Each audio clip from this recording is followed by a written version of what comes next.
తర్వాత ఈ మధ్యకాలంలో చాలామంది తెలుగుదేశం పార్టీకి సంబంధించిన కథానాయకులు జువ్వొదిని హార్బర్ నిర్మాణం దగ్గర నుంచి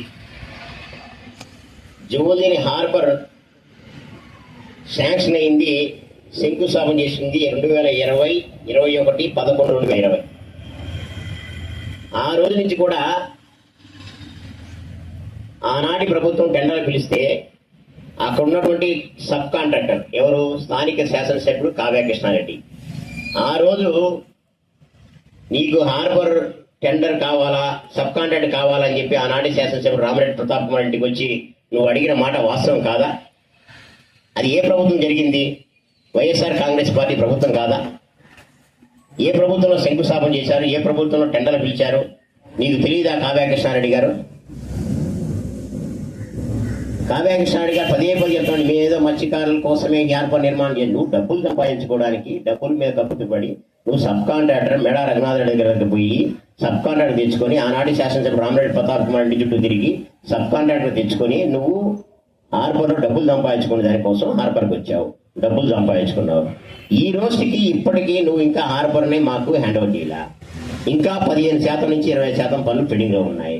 ఇంకా కోల్డ్ స్టోరేజ్ కాలా, ఐస్ ఫ్యాక్టరీ కాలా, పెట్రోల్ బంక్స్ రాలా, మౌలిక వసతులు ఇంకా కాలా. పూర్తిగా బర్త్ ఆ యొక్క స్ట్రక్చర్ మాత్రమే వచ్చింది. ఇంకా 10-15% వర్క్ పెండింగ్లో ఉన్నాయి. దాదాపు 30-40 కోట్ల రూపాయల పెండింగ్ ఉన్నాయి. అవన్నీ పూర్తి చేసి మాకు హ్యాండ్ ఓవర్ చేయకుండానే మళ్ళీ మీ నాయకుడు లోకేష్ గారితో కలిసి వచ్చి నువ్వు సాగర్ డిఫెన్స్ అకాడమీ శంకుస్థాపన చేసి దీంట్లో ఉన్నటువంటి 29 ఎకరాల పొలాన్ని నువ్వు వారికి కేటాయించారు, వాళ్ళకి కేటాయించారు. కేవలం అనుబంధ పరిశ్రమల కోసం మాత్రమే ఈ యొక్క డిఫెన్స్ కంపెనీ తీసుకొచ్చింది. అనుబంధ పరిశ్రమ మాత్రమే ఆ యొక్క ల్యాండ్ని కేటాయించాలా.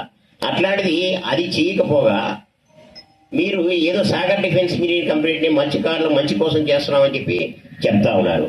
మళ్ళీ కొల్లు రవీంద్ర గారు 1-3 సార్లు నెల్లూరు జిల్లాకు వచ్చాడు. సాగర్ డిఫెన్స్ వల్ల ఏదన్నా ఇబ్బంది జరిగితే మేమే ముందుంటాం. ఎక్కడ ముందుంటావు?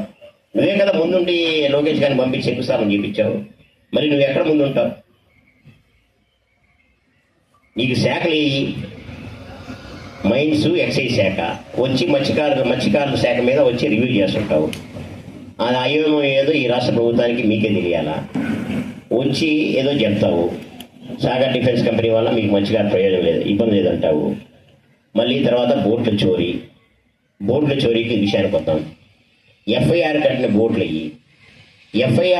బోట్లు మా మత్స్యకార సోదరులు ఆ 4 బోట్లు ఇస్తే మేము పెట్రోలింగ్ చేసుకుంటాము, మేము పెట్రోలింగ్ చేసి మిగతా బోట్లను కూడా రానియకుండా మేము చేస్తామని అడిగితే ఇదే ప్రభుత్వంలోని పోలీస్ డిపార్ట్మెంటు బోట్లు తీసుకెళ్లి పెట్రోలింగ్ చేయడానికి వీలు లేదని చెప్పిన మాట వాస్తవం కాదా? పెట్రోలింగ్కే ఇవ్వలేటువంటి బోట్లని వాళ్ళు ఎవరో పాండిచేరి వాళ్ళు తీసుకెళ్లిపోతూ ఉంటే మీరు చూస్తూ ఉండిపోయారు కదా.